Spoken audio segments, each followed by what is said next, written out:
जो बाबा साहब अम्बेडकर ने बनाया हर इस देश के नागरिक के लिए, चाहे वो अमीर है, गरीब है, कमजोर है, ताकतवर है, सबके लिए समान रूप से बनाया। लेकिन आज हालत क्या हो गई? अभी आज मोदी जी आए, ऑपरेशन सिंदूर की बात करने के लिए आए। ये कह रहे थे कि जिन लोगों ने हमारी माताओं बहनों का सिंदूर उजाड़ा, हमने उनको तबाह कर दिया। मैं कहना चाहूंगा, वो कौन चौकीदार था जो चौकीदारी पे बैठा रहा और आतंकवादी आके हमारी 26 बहनों के स्वाद को उजाड़ के चले गए? उस चौकीदार का नाम बताइए, जिसको जिम्मा सौंपा इस देश का, जिसने कहा कि मैं चौकीदारी करूंगा। आज देश से जो पैसा ले लेके विदेशों के अंदर लोग भाग गए, तो चौकीदार क्या कर रहा था? ये बात मैं उससे पूछना चाहूंगा। सही कह रहे थे कसवा साहब कि मोदी जी कह रहे हैं कि हमने आतंकियों का इलाज कर दिया, और ट्रंप साहब आके कह रहे हैं कि सीज फायर कर दीजिए। काहे की सीज फायर? किस चीज की सीज फायर? किन शर्तों में आपने सीज फायर की? फोटो लग रही है मोदी की सेना की ड्रेस के अंदर कि जैसे वो वहां बॉर्डर पे जाके लड़ाई लड़के आए हो। उसको जो निर्णय लेना था कि सीज फायर होना चाहिए कि नहीं होना चाहिए था, वो निर्णय तो लिया है ट्रंप ने, और फोटो लगा रहा है खुद की, जैसे कि ये आतंकियों को मार के आया। कांग्रेस पार्टी के हमारे नेता राहुल गांधी जी ने खड़े के सामने सबसे पहले कहा कि हम इन लोगों के साथ हैं, आतंकियों का सफाया कीजिए। लेकिन किया क्या? जयशंकर ने फोन करके बता दिया कि हम आतंकी ठिकानों पे आपके हमला करने जा रहे हैं। ये हालत है। आप विश्वगुरु बनने की बात करते हो।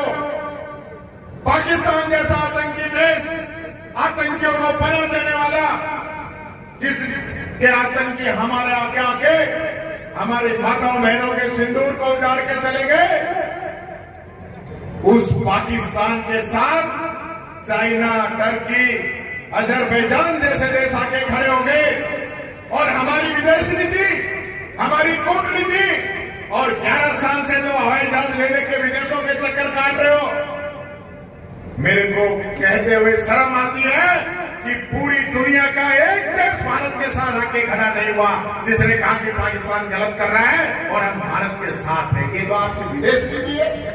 फिर क्यों घूमते हो हवाई जहाज ले लेके? एक दोस्त नहीं बना पाए पूरी दुनिया के अंदर जो भारत के आके साथ खड़ा हुआ हो। ये लोग, ये संविधान को मानने वाले लोग नहीं है। ये बुढ़ानिया के बैठे वरिष्ठ सदस्य हैं विधानसभा के अंदर। इनको विधानसभा के नियम 181 के तहत इनको अध्यक्ष बनाया गया। वो शक्ति है, स्पीकर को उन्होंने बना दिया। मैं पूछना चाहता हूं मीडिया के माध्यम से विधानसभा के स्पीकर से कि चैलेंज आपको, मेरे को वो कानून बता दो विधानसभा के अंदर जिसके अंदर आप सभापति को चेंज कर सकते हो। आपकी टांग के नीचे से निकल जाएगा टीकाराम जी। अरे बताओ तो सही, ये कोई तहसीलदार एसडीएम का ट्रांसफर है क्या? यहां से बाहर कर दिया। ये लोग संविधान को मानने वाले लोग नहीं है। राहुल गांधी को देश के अंदर मानहानि के केस में सबसे अधिक सजा हुई, सबसे अधिक 2 साल की सजा है। राहुल गांधी ने यही कहा था कि जो देश का पैसा लेके भाग रहे हैं, इनका सरनेम मोदी क्यों है? सिर्फ इतना कहा था। ललित मोदी, नीरव मोदी जो पैसे लेके भागे थे। इस बात पे राहुल गांधी जी को पूरी 2 साल की मैक्सिमम सजा की गई, और 24 घंटे के अंदर उनकी लोकसभा की सदस्यता खत्म कर दी गई। लेकिन राजस्थान के अंदर कंवरलाल मीणा भारतीय जनता पार्टी का विधायक है, उसने एक अधिकारी के ऊपर पिस्तौल तान दी। 3 साल की 2 सजा और 2 साल की 1 सजा 1 तारीख को हो गई, 1 मई को। आज 21 दिन हो गए। 21 दिन राहुल गांधी को 1 दिन में सस्पेंड, और कंवरलाल मीणा पे 21 दिन में भी निर्णय नहीं। ये इस संविधान की किताब का उल्लंघन है। 2013 का सुप्रीम कोर्ट का आदेश है लिली थॉमस के केस में कि सदस्यता तुरंत तत्काल उसी तारीख से समाप्त कर दी जाएगी। तो भाई क्यों नहीं कर रहे हो आप? क्यों नहीं कर रहे हो आप? क्या इसीलिए आप इन पदों पे बैठे हो? जिस संविधान की रक्षा कांग्रेस ने की, जिस संविधान को बाबा साहब अम्बेडकर के नेतृत्व में बनाया गया, जिस देश की आजादी के लिए हजारों लाखों लोग कुर्बान हो गए, शहीद हो गए, हमारी माताओं बहनों ने अपना सुहाग तक उसके लिए कुर्बान कर दिया, और आज उस आजादी को आप खत्म करने पे तुले हुए हो। ये बातें कोई मीडिया नहीं बताता। मैं कल भी कह रहा था कि मीडिया ये लिखता है कि टीकाराम जूली ने पूछा कि कंवरलाल मीणा की सदस्यता समाप्त क्यों नहीं की। मैं कहता हूं मीडिया कहे कि 21 दिन हो गए ये भारतीय जनता पार्टी की सरकार उनकी सदस्यता क्यों नहीं समाप्त करा रही है। एक बयान बीजेपी वालों का लगाए और एक बयान कांग्रेस वालों का लगाए, जनता को पता चल जाए कौन क्या चाहता है। लेकिन वो चीज तो रही नहीं, वो चीज रही नहीं। मोदी जी आज आए हैं, बहुत बड़ी बड़ी बातें करके गए हैं। मोदी जी कुछ समय पहले भी आए थे। मोदी दो प्रकार का है, एक मोदी चुनाव से पहले का है और एक मोदी चुनाव के बाद का है। एक मोदी चुनाव से पहले कहता है कि मैं किसान की आमदनी दुगनी करूंगा, आधी भी नहीं छोड़ी। एक मोदी वो कहता है कि मैं महंगाई को खत्म करूंगा, महंगाई 75 साल के इतिहास में चरम पे है। वो मोदी कहता है, लाल डायरी की बात करता है। वो मोदी कहता है कि हरियाणा के बराबर डीजल पेट्रोल होना चाहिए। वो मोदी कहता है कि मैं भ्रष्टाचारियों को जेल के अंदर डालूंगा। और आज वही मोदी, आपने देखा होगा कल महाराष्ट्र के अंदर भी छगन भुजबल ने वापिस भारतीय जनता पार्टी के मंत्री के रूप में वापिस शपथ ले ली है और ईडी ने केस वापिस कर लिया है। क्या संविधान कहता है कि ईडी, इनकम टैक्स और सीबीआई सिर्फ विपक्षी दलों के लिए बनी है? आप बता दीजिए। चलते चुनाव के अंदर गोविंद डोटासरा जी के घर पे ईडी आ जाती है कि आपने भ्रष्टाचार किया है, 1.5 साल तक गायब है, क्योंकि 1 रुपए का कहीं कोई भ्रष्टाचार मिला ही नहीं। अरे आज कहां चलेगी ईडी? वो पकड़े ना इनको कि ईडी का मंत्री डॉक्टर किरोड़ीलाल मीणा ये आरोप लगा रहे हैं कि सरकार के अंदर रोजाना करोड़ों रुपए की मजदूरी निकल रही है, उस पर ईडी कार्रवाई क्यों नहीं करती? उस पर कार्रवाई करे, पता है ये तो इनके मंत्री कह रहे हैं। आज पुलिस कांस्टेबलों को माफिया कुचल के मार देता है, फॉरेस्ट के लोगों को माफिया कुचल के मार देता है, और सरकार चुप है।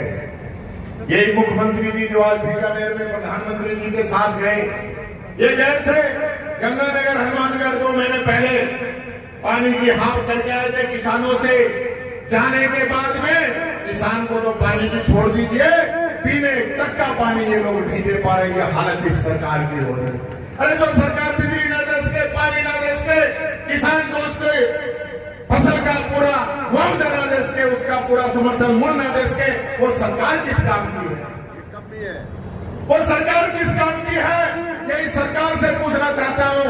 आज महंगाई ये कंट्रोल नहीं कर सकते, युवाओं को रोजगार ये दे नहीं सकते, बिजली पानी दे नहीं सकते, राज किस चीज का कर रहे हैं? मैं देख रहा हूं मुख्यमंत्री जी कल तहसीलदार को सस्पेंड कर रहे थे, कभी एसडीएम को सस्पेंड कर रहे थे। क्यों भाई? काम ले इनसे, काम तो लीजिए।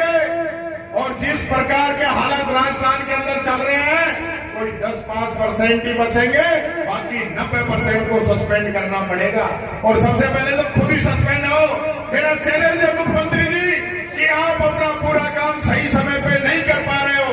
आपको जो काम करना चाहिए राजस्थान की जनता के लिए वो नहीं कर पा रहे हो। सबसे पहले खुद से शुरुआत कीजिए, जब फिर नीचे अधिकारों पे जाइए। अभी तो आईएएस आईपीएस सस्पेंड होंगे, आपके सीएमओ का अधिकारी सस्पेंड होंगे, तब जाके काम चलेगा। ये जनता को दिखाने के लिए पटवारी, तहसीलदार, एसडीएम इनको करके आप काम चलाना चाहते हो? ये काम चलने वाला नहीं है। ये राजस्थान वीरों की भूमि है। इस भूमि का इतिहास है कि राजस्थान का व्यक्ति हमेशा लड़ा है, हमेशा लड़ा है। वो कभी चुप बैठने वाला नहीं है। ये डबल इंजन की सरकार जो बोलते हैं ना, डबल इंजन की सरकार, इस डबल इंजन का मोरिया तो यहां बुला दिया था, राजस्थान में मोरिया बोल जाएगा। यही बात कहता हुआ आप सबको धन्यवाद देता हूं। बहुत बहुत धन्यवाद। राम राम।